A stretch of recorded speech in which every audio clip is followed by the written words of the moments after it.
Allahumma salli wa sallim. Bismillahirrahmanirrahim.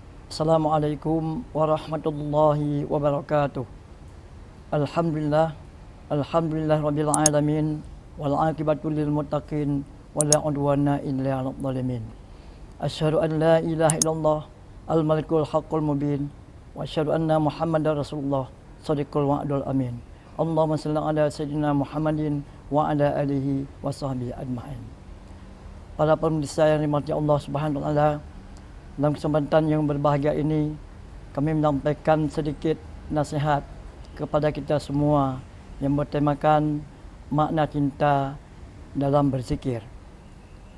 Kita sebagai hamba Allah selalu mengingat Allah dengan bacaan-bacaan sesuai dengan ajaran Islam. Sama-sama kita pahami bahawa dalam Al-Quran Allah berfirman, "Wa ma khalaqtul jinna wal insa illa liya'budun." Kata Allah, tidak kujadikan jin dan manusia kecuali untuk mengabdi kepadanya. Segala amal ibadah yang kita kerjakan tidak terlepas itu semua dengan ridha Allah. Berkaitan dengan cinta, makna cinta di sini adalah keseluruhan. Kita tidak hanya ucapan zikir, subhanallah, maha benar, maha suci Allah, bacaan tasmid, alhamdulillah, kami ulang, bacaan tasbih, subhanallah, bacaan tahlil, alhamdulillah, bacaan takbir, Allahu Akbar. Ini semuanya ucapan zikir di antara sejumlah banyak yang tidak terhitung hingganya. Tapi ini semua adalah ucapan. Ucapan ini harus dibarengi dengan amalan. Amalan utama amalan adalah amalan salat. Amalan salat ini adalah amalan khusus, yang khusus dijemput di Sidratul Muntaha pada saat Rasulullah Isra dan Mi'raj. Disitulah Allah memberikan amanah kepada Rasul mulia Muhammad sallallahu alaihi wasallam untuk sampaikan kepada umatnya, kita sebagai orang Islam. Kita pahami bahawa Islam tunduk dan patuh kepada perintah dan meninggalkan larangan. Ini adalah sebuah tafsir Islam menurut pendapat Al-Maududi, seorang tokoh cendekiawan Islam Iran. Para pemirsa yang dirahmati Allah Subhanahu wa taala, berkaitan dengan keseluruhan juga Allah berfirman dalam surah Al-Baqarah ayat 208. Ya ayyuhallazina amanu dakhulu fis silmi kaffah wa la tattabi'u khutuwatis syaitan innahu lakum aduwwum mubin. Allah berfirman khususnya bagi orang yang beriman. Yang terjemahannya lebih kurang, hai orang-orang yang beriman, masuklah ke dalam Islam secara keseluruhan dan jangan sekali-kali mengikuti langkah-langkah setan, karena setan itu adalah musuh yang nyata bagimu. Setiap gerak langkah kita, dari bangun hingga tidur, selalu kita mengingat Allah. La ilaha illallah, tak ada lain Tuhan yang wajib disembah melainkan Allah. Muhammadur Rasulullah, Muhammad adalah utusan Allah. Ini ucapan. Tapi bagaimana menjalankan ucapan ini dengan amal perbuatan? Sebagaimana kami sebutkan pada awalnya adalah salat. Terutama salat yang wajib 5 waktu, Isya, subuh, zuhur, asar dan maghrib. Tidak banyak, 17 rakaat. Mari kita jaga salat tepat pada waktunya, supaya kita adalah benar-benar hamba yang mencintai Allah. Kita jangan sekali-kali melalaikan salat.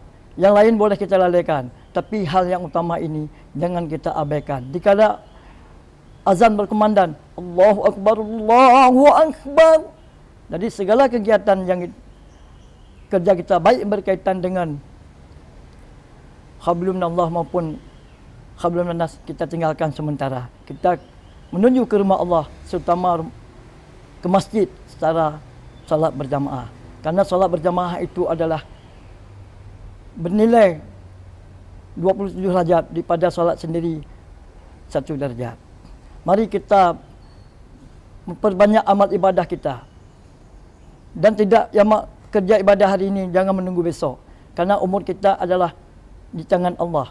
Kita tidak tahu kapan kita kembali pada Allah. Kita pun lahir pun kita tidak tahu kapan kita dilahirkan, kecuali orang yang beritahu, terutama orang tua kita. Dan juga dikala kembali, kita tidak tahu kapan kita kembali. Oleh karenanya, apa yang kita tahu hari ini, apa yang kita dengar dari guru-guru kita, ulama-ulama kita, penceramah-penceramah kita, mari kita dengar, mari kita amalkan, mari kita dakwahkan, supaya kita selalu dalam ridha Allah dalam kehidupan sehari-hari.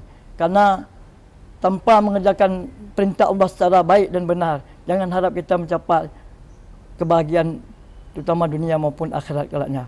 Dan kita selalu berdoa, Allahumma rabbana atina fid dunya hasanah wa fil akhirati hasanah wa qina azabannar. Ini doa sapu jagat. Doa ini harus barengi dengan amal perbuatan sesuai dengan apa yang diperintah, dan sesuai juga kita tinggalkan apa yang dilarang. Dalam hal ini kita untuk mengetahui ini semua, kita harus mempelajari Al-Quran, mengamalkan Al-Quran, dan membaca Al-Quran, mengamalkan Al-Quran, dan mendakwahkan Al-Quran.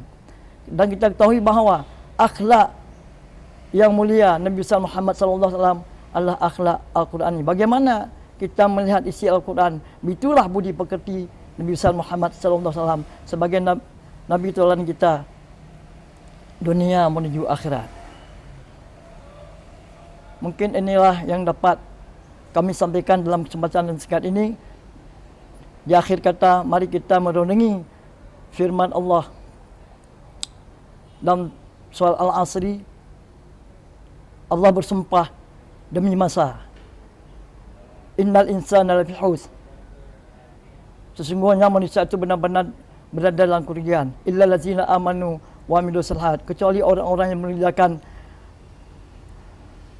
pekerjaan yang benar dan mengerjakan amal saleh. Dan ini semua adalah berangkat amal ibadah kita diterima Allah dengan syarat ikhlas. Tanpa ada keikhlasan, jangan harap amal ibadah kita diterima oleh Allah SWT. Amin ya rabbal alamin. Subhanallah bihamdi, subhanallah bihamdika, asyhadu an la ilaha illa anta, astaghfiruka wa atubu